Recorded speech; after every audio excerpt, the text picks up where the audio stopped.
अरे श्रीमान, ये इतना सारा क्या लिख डाला बोर्ड पे? अरे क्या बताऊँ, मुझे ना टैक्स सेविंग करनी है सेक्शन 80C में, लेकिन मुझे समझ में नहीं आ रहा मैं अपने पैसे को कहाँ लगाऊँ। तो मेरे ना बहुत सारे सवाल थे, मैं काफ़ी उलझन में था, तो मैंने सोचा क्यों ना सारे सवाल एक जगह लिख दिए जाएं।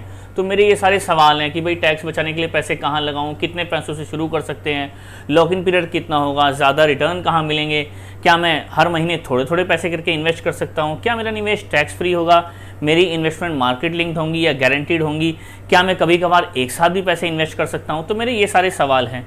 तो मैं बस इसी उलझन में था कि कहीं से मेरे को इन सारे सवालों का जवाब मिल जाता तो मैं अपनी इन्वेस्टमेंट को आज ही शुरू कर देता। अच्छा, तुम्हारी ये समस्या है। तुम एक काम क्यों नहीं करते?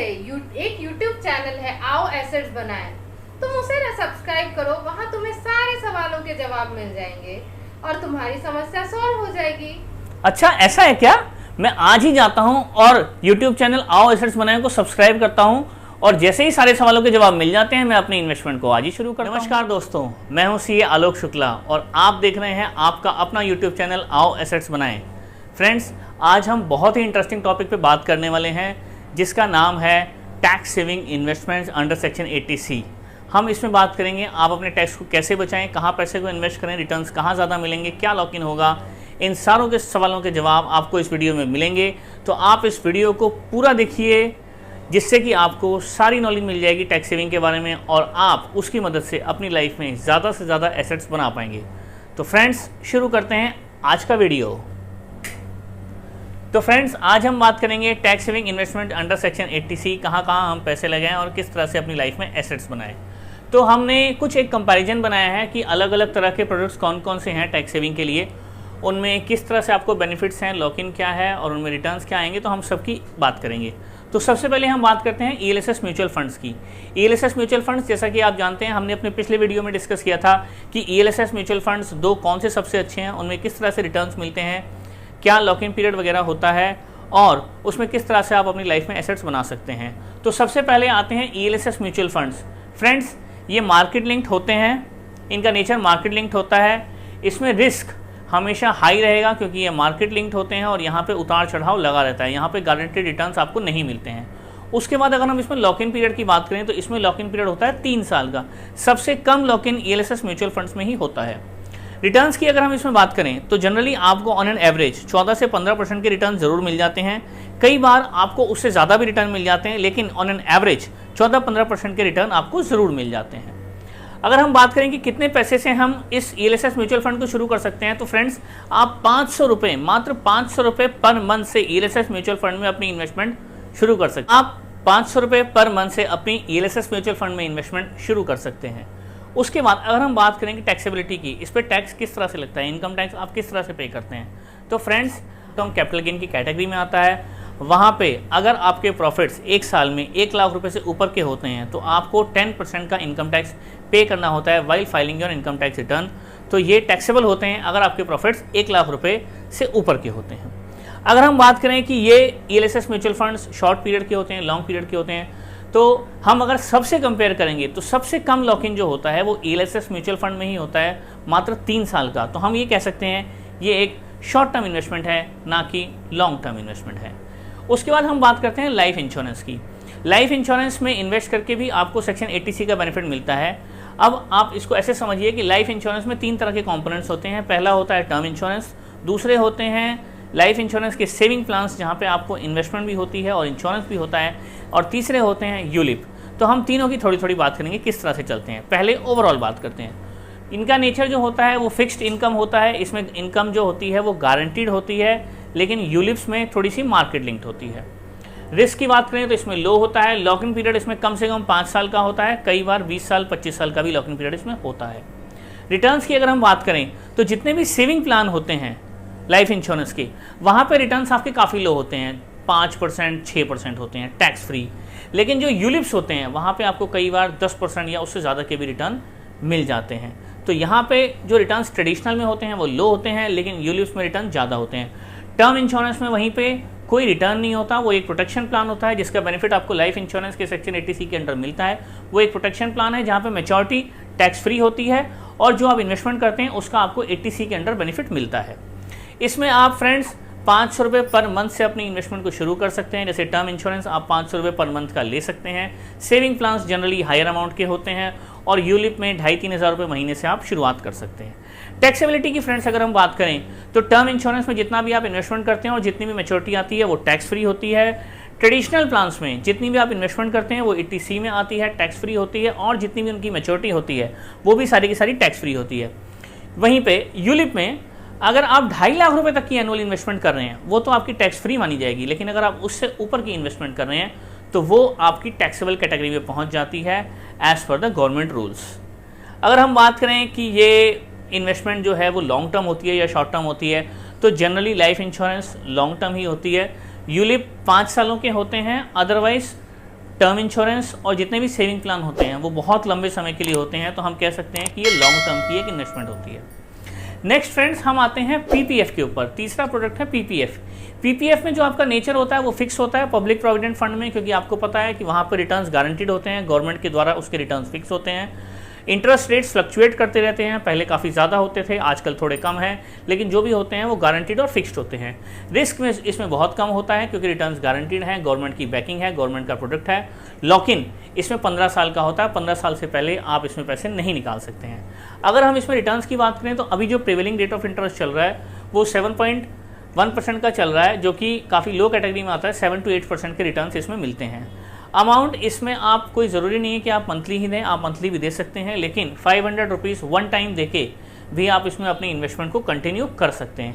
टैक्सेबिलिटी यहाँ पे कोई टैक्स नहीं लगता है, ये एग्जाम्प्ट की कैटेगरी में आता है, जहाँ पे आपको इन्वेस्टमेंट भी टैक्स फ्री है और जो मैच्योरिटी आती है वो भी टैक्स फ्री है। हम अगर बात करें इसके टाइम स्पैन की तो टाइम स्पैन इसका बहुत लंबा है, ये 15 साल कम से कम चलाना पड़ता है, या आप उससे भी ज़्यादा चला सकते हैं, तो हम इसको लॉन्ग की कैटेगरी में पुट करते हैं। नेक्स्ट प्रोडक्ट की हम बात करते हैं EPF, employ provident fund. Generally जब भी कोई सैलरी में होता है तो उसका ईपीएफ कटता है, आपने सुना होगा बेसिक का 12% आपका ईपीएफ कटता है, जो कि आप खुद भी कटवाते हैं और आपका एम्प्लॉयर है वो भी कंट्रीब्यूट करता है, तो ये भी 80C में ही कवर्ड होता है। यहाँ पे आपका रिस्क बहुत कम होता है क्योंकि रिटर्न्स गारंटीड होते हैं। आपका लॉक इन पीरियड जनरली इसमें लॉक इन पीरियड जो होता है वो लंबा ही होता है, क्योंकि आप रिटायरमेंट तक इसको चलाते हैं। अगर आप पहले जॉब चेंज कर देते हैं, जॉब छोड़ते हैं, तो वहाँ पे भी आपको मैच्योरिटी मिल सकती है, लेकिन जनरली रिटायरमेंट होता है। रिटर्न्स इसमें फिक्स होते हैं, 8.5% के रिटर्न्स अभी प्रिवेलिंग चल रहे हैं, तो यहाँ पे गारंटीड और फिक्स रिटर्न्स आपको मिलते हैं। अगर हम अमाउंट की बात करें तो आपकी जो भी बेसिक प्लस डीए सैलरी होती है उसका 12% आप इन्वेस्ट कर सकते हैं इसमें, उतना ही आपका एम्प्लॉयर भी इन्वेस्ट कर सकता है। आपके पास ऑप्शन होता है कि आप इसमें अपनी तरफ से ज़्यादा भी इन्वेस्ट कर सकते हैं। जब आप ज़्यादा इन्वेस्ट करते हैं तो उसको वीपीएफ बोला जाता है, वॉलंटरी प्रोविडेंट फंड, तो आप ज़्यादा भी इन्वेस्ट कर सकते हैं। टैक्सेबिलिटी की बात करें तो ये टैक्सेबल नहीं होते हैं जनरली, लेकिन अगर आपकी 5 साल से कंटिन्यूस सर्विस है, आपकी सर्विस कम है, तो ये कभी कभार टैक्सेबल भी हो जाते हैं। अगर आपकी 5 ईयर्स की कंटिन्यूस सर्विस है और आप अपने पीएफ को एक कंपनी से दूसरी कंपनी में ट्रांसफ़र करते चल रहे हैं तो ये टैक्सेबल नहीं होते हैं, अदरवाइज़ ये टैक्सेबल हो जाते हैं। अगर हम इसके विजन की बात करें तो ये लॉन्ग टर्म के होते हैं, क्योंकि रिटायरमेंट तक ये चलते हैं, तो जनरली ये लॉन्ग टर्म ही होते हैं, लंबे समय के लिए होते हैं, और इनमें आपको 8.5% का इंटरेस्ट रेट मिलता है। नेक्स्ट प्रोडक्ट की हम बात करते हैं fixed deposits. Tax saving FDs भी होती हैं जो कि 5 साल के लिए होती हैं। इनमें क्या होता है, इनमें जो इनका नेचर होता है वो फिक्स्ड होता है, क्योंकि इनमें गारंटीड रिटर्न्स आपको मिलते हैं। रिस्क इनमें लो होता है, लॉकिंग पीरियड इनमें 5 साल का होता है। रिटर्न्स इनमें आजकल आपने देखा होगा, सुना होगा कि एफडीज पे जो रेट ऑफ इंटरेस्ट है वो काफ़ी कम हो चुका है, 5%, 5.5% या 6% का रेट ऑफ इंटरेस्ट मिलता है। अगर हम बात करें आप इसमें इन्वेस्टमेंट कितनी कर सकते हैं, तो आप 1000 रुपीज़ की वन टाइम इन्वेस्टमेंट से इसको शुरू कर सकते हैं। कोई ज़रूरी नहीं कि आप इसमें मंथली इन्वेस्टमेंट करेंगे, 1000 से आप शुरू कर सकते हैं और 1.5 लाख रुपए तक की इन्वेस्टमेंट आप फिक्स्ड डिपॉजिट में कर सकते हैं। अगर हम बात करें टैक्सेबिलिटी की, तो फिक्स्ड डिपॉजिट्स टैक्सेबल होते हैं, जो भी आपको इंटरेस्ट मिलेगा वो टैक्सेबल हो जाता है as per your income tax bracket. जो भी आपका ब्रैकेट होगा उसमें टैक्सेबल हो जाएगा। अगर आपकी इनकम 10 लाख रुपीज़ से ऊपर है तो आपको इस पर 30% का टैक्स इंटरेस्ट पे देना पड़ेगा। अगर हम टाइम की बात करें तो ये टैक्स सेविंग एफडीज केवल 5 साल के लिए होती हैं, तो अगर 5 साल के लिए हैं तो हम ये नहीं कह सकते कि हाँ बहुत लंबा पीरियड है, आप इसको मीडियम की कैटेगरी में मान सकते हैं। नेक्स्ट फ्रेंड्स हम बात करते हैं सुकन्या समृद्धि। जनरली जिनकी भी बेटीज़ होती हैं वो सुकन्या समृद्धि में इन्वेस्टमेंट करते हैं, जिनकी बेटियां होती हैं। इनमें क्या होता है, नेचर फिक्स्ड होता है इनका, इनकम गारंटीड होती है, रिस्क बहुत कम होता है, लेकिन इसमें लॉक इन 21 साल का होता है। 21 साल से पहले आप बेटी की शादी या पढ़ाई के लिए पैसे निकाल सकते हैं, लेकिन 21 साल रिटर्न्स इसमें लो होते हैं। इसमें 7 to 8% का रिटर्न होता है। गवर्नमेंट के नोटिफाइड इंटरेस्ट रेट्स होते हैं जो कि कीप ऑन चेंजिंग, पहले थोड़े से ज़्यादा थे लेकिन आजकल थोड़े कम है, लेकिन 7 से 8% का आपको इंटरेस्ट मिल जाता है। इसमें आप 250 रुपये पर मंथ से इन्वेस्टमेंट अपनी शुरू कर सकते हैं। इन्वेस्टमेंट इसमें जो होती है वो आपकी टैक्सेबल नहीं होती है। ये भी एग्जेम्प्ट की कैटेगरी में फॉल करता है, जहाँ पे आपको इन्वेस्टमेंट के टाइम पे और मैच्योरिटी के टाइम पे भी कोई टैक्स पे नहीं करना होता। अगर हम बात करें कि ये लॉन्ग टर्म है या शॉर्ट टर्म है, तो दोस्तों ये लॉन्ग टर्म है। जैसा कि आपने देखा 21 साल का ये प्रोडक्ट है, तो जनरली ये लॉन्ग टर्म ही होता है, हमेशा ये लॉन्ग टर्म रहेगा। 21 साल बहुत लंबा टेन्योर है, तो ये लॉन्ग टर्म रहता है। तो फ्रेंड्स, हमने बात की कि अलग अलग प्रोडक्ट्स क्या होते हैं, कहाँ कहाँ पे आप इन्वेस्टमेंट कर सकते हैं। आप इन सब जगह इन्वेस्टमेंट करके अपनी लाइफ में बहुत ज़्यादा एसेट्स क्रिएट कर सकते हैं। इसके अलावा कुछ और भी इंस्ट्रूमेंट्स होते हैं जहाँ पे आप अपनी टैक्स सेविंग कर सकते हैं, जैसे कि पोस्ट ऑफिस में भी आप अकाउंट खुलवा के वहाँ पे भी टैक्स सेविंग कर सकते हैं। वहाँ पे भी 5 साल का लॉकिंग पीरियड होता है।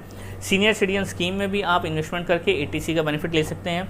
इसके अलावा अगर आपका कोई होम लोन चल रहा है, वहाँ पे आप जितनी भी प्रिंसिपल अमाउंट की रीपेमेंट करते हैं उसका बेनिफिट आपको इस सेक्शन में मिलता है। इंटरेस्ट का बेनिफिट आपको सेक्शन 24 में मिलता है।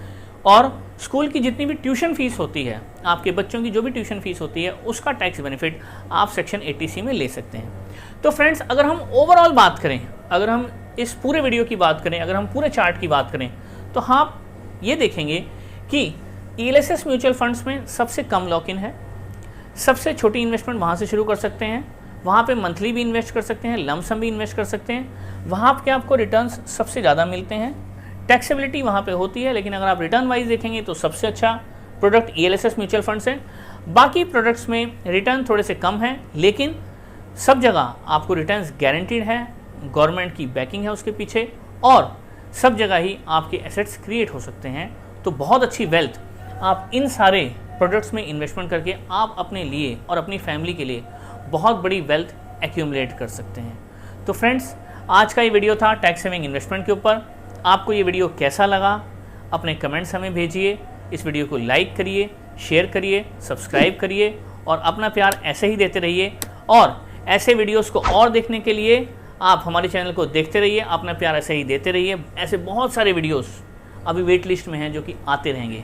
तो friends, thank you and take care.